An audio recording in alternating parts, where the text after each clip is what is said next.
Hello friend, इस video में मैं आपको इस एरे के फंक्शन PHP फंक्शन के बारे में बताऊंगा। हम कैसे PHP फंक्शन को यूज़ करते हैं इस एरे का, और हम कैसे कंडीशन में लगा के इस एरे को यूज़ कर सकते हैं। इस एरे का फंक्शन का मतलब ये होता है मेन कि जब भी हम उसमें हम चेक करते हैं कि हमें पर जो भी वेरिएबल में या कोई भी हमें वैल्यूज मिल रही हैं वो हमें स्ट्रिंग फॉर्म में मिल रही है या एरे के फॉर्म में मिल रही है, उसी को हम चेक करने के लिए इस एरे का यूज़ करते हैं। देखिए यहाँ पे मैं एक वेरिएबल बना लेता हूँ एरे, और यहाँ पे एक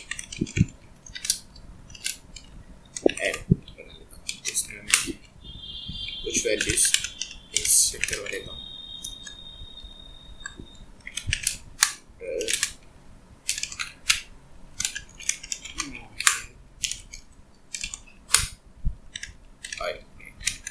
वैल्यू सेट करा दी। अब यहाँ पे हम अपनी कंडीशन लगा देते हैं इस एरे को चेक करने के लिए।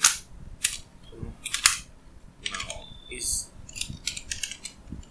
एरे फंक्शंस यहाँ पे हम अपने वेरिएबल पास कर देते हैं, कुछ प्रिंट करा देते हैं।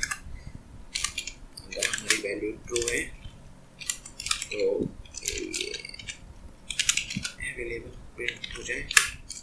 अगर हमारी कंडीशन ट्रू आता है मीन्स कोई स्ट्रिंग पास करते हैं तो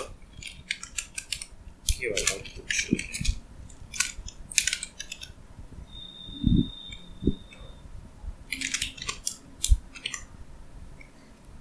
अब हम इसे सेव करते हैं और इसे अपने ब्राउज़र में जाके देखते हैं।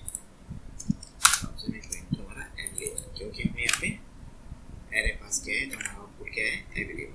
अगर हम इसको कमेंट करते हैं और यहाँ पे एक वेरिएबल बनाते हैं, उसमें हम स्ट्रिंग पास करते हैं।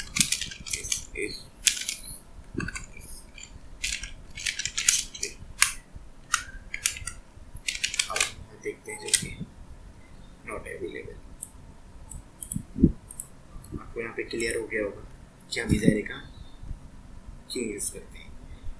PHP में हम इसीलिए मेन हमारा यूज़ रहता है, नहीं तो अगर हमें कहीं पे प्रिंट कराना होता है कि हमें स्ट्रिंग प्रिंट करानी है और इस पर हमें एरे प्रिंट कराना होता है तो हम वहाँ पे कोई एरे शुरू करा देते हैं। खाली हम इस एरे लिख देते हैं अपनी किसी भी स्ट्रिंग में। मैं आपको करके दिखा देता हूँ। जैसे कि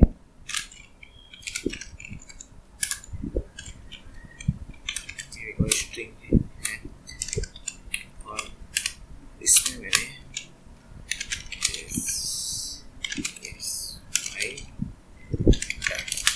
ये मैंने यहाँ पर डाटा है और यहाँ पे मैंने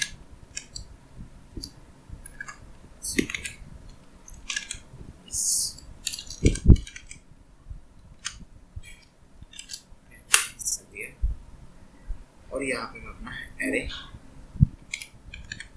पास कर देता हूँ।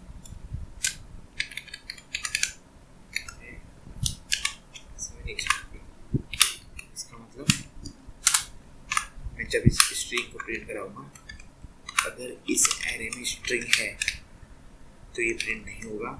अगर ये एक एरे है जैसे मैंने यहाँ भी बनाया अपना, तो यहाँ पे ये एरे प्रिंट हो जाएगा और इसकी वैल्यू बूलियन मान लीजिए ट्रू या फॉल्स, तो 1 प्रिंट होगा। Okay, thank you so much.